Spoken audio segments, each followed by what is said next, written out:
Welcome back, welcome back. Well, following a defeat in a vote of confidence in the Senate last night, Italian Prime Minister Romano Prodi stepped down, resigned. Now, Italy's president is to hold crisis talks with political leaders to decide what's going to happen next, electoral reforms or snap elections.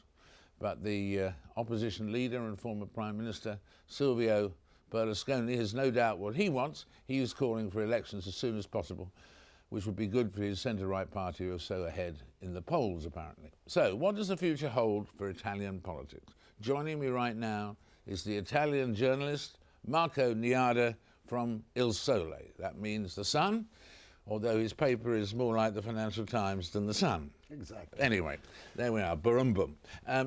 Starting with that, which of those two options are likely to be taken up by the president, or is there only one that he can do? Well, it's very difficult to call. What I think is the priority will be for the President of the Republic to try to see whether he can mend the situation with a technical government, which means not trying to avoid to go to the ballot boxes.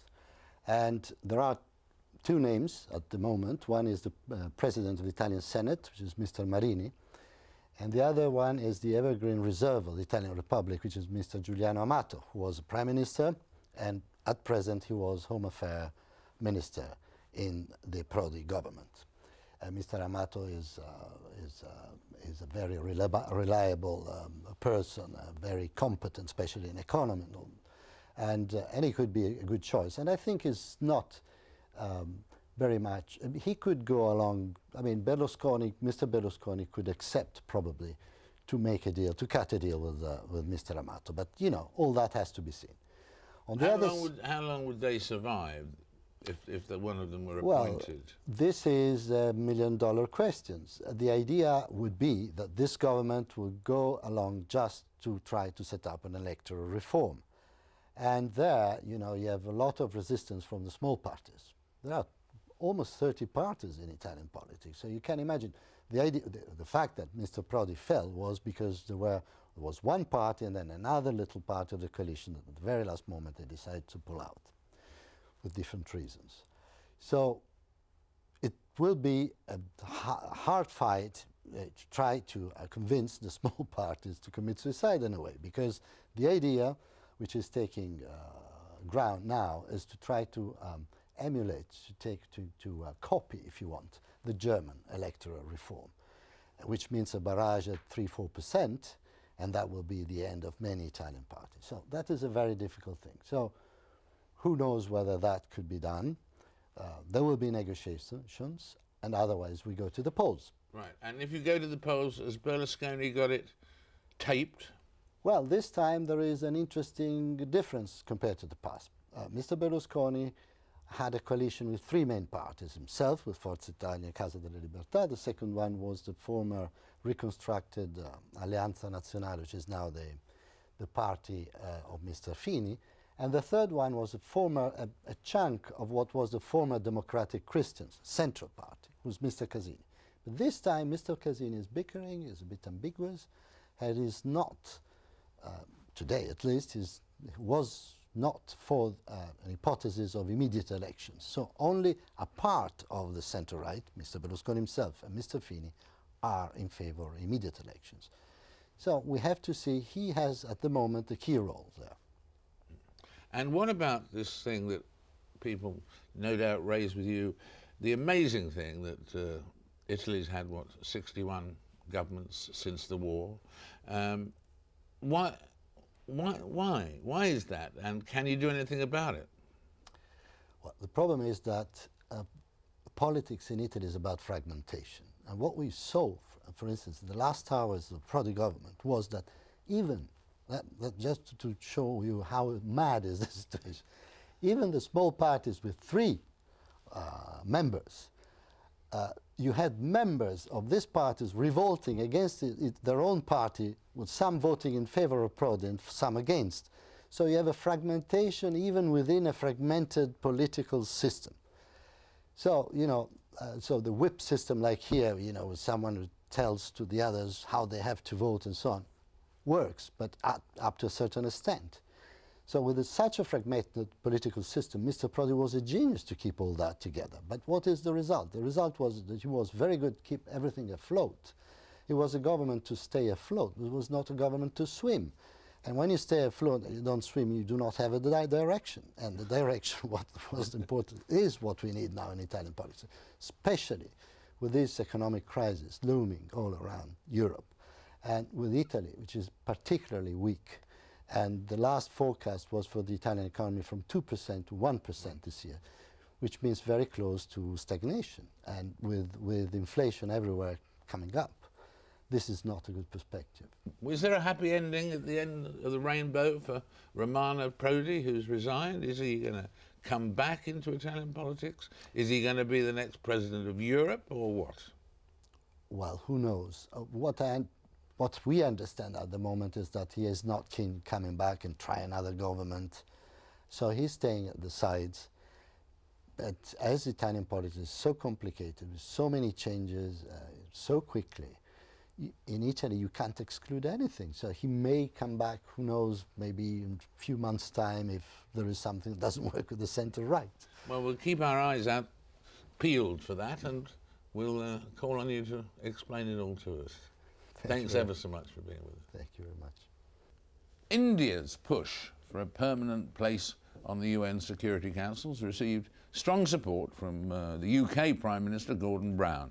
Mr. Brown said the new world order should be more representative of the up-and-coming superpowers, including India.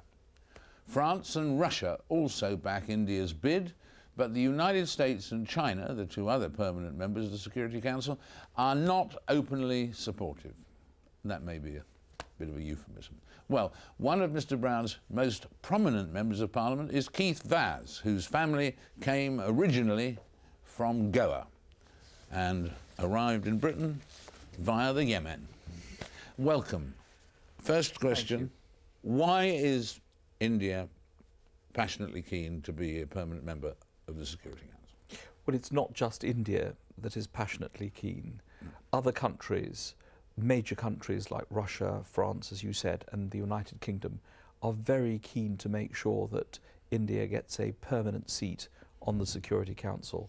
It now has a population of 1.1 billion people, so roughly a fifth of the world is Indian, and it's important that we look at the Security Council, which was originally framed many years ago, and modernise it to include other countries that have really taken their place as leaders of the world. Yes, because in fact, three other countries that would like to have this same honour are Brazil, Germany and Japan, aren't they? Those are the competitors, as it were.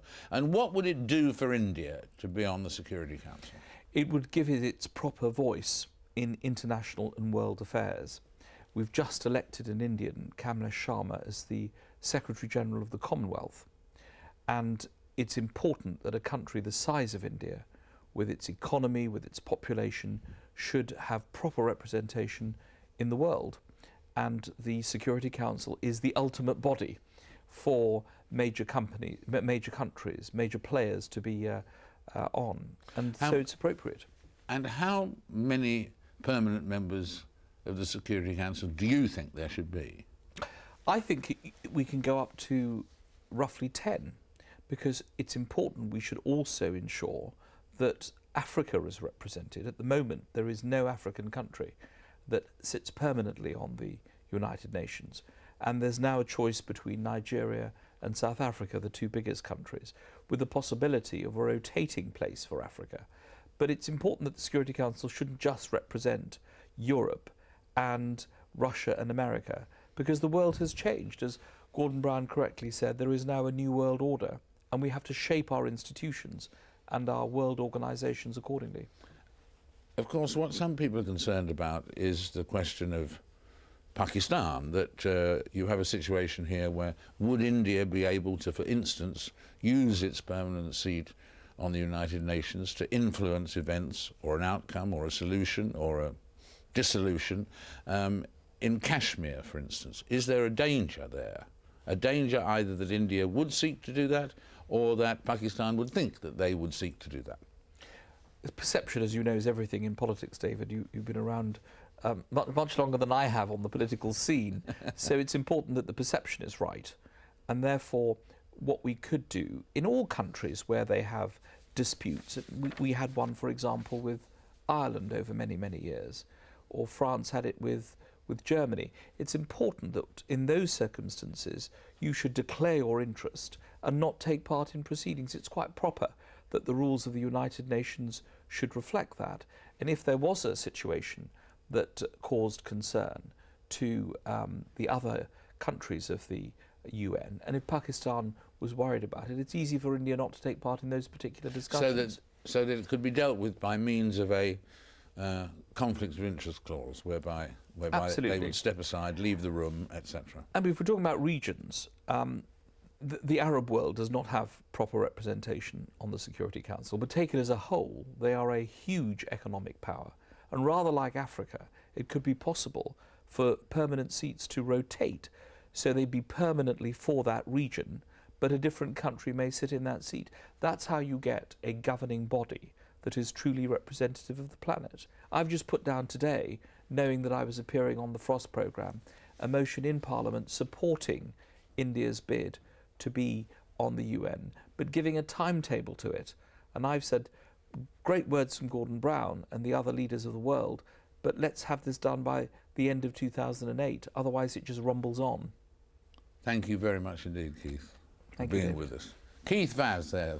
Ladies and gentlemen, do join us again the same time next week, when we'll be, among many differing items, we'll be hearing the second part of that interview of ours with Henry Kissinger. Until then, goodbye for now.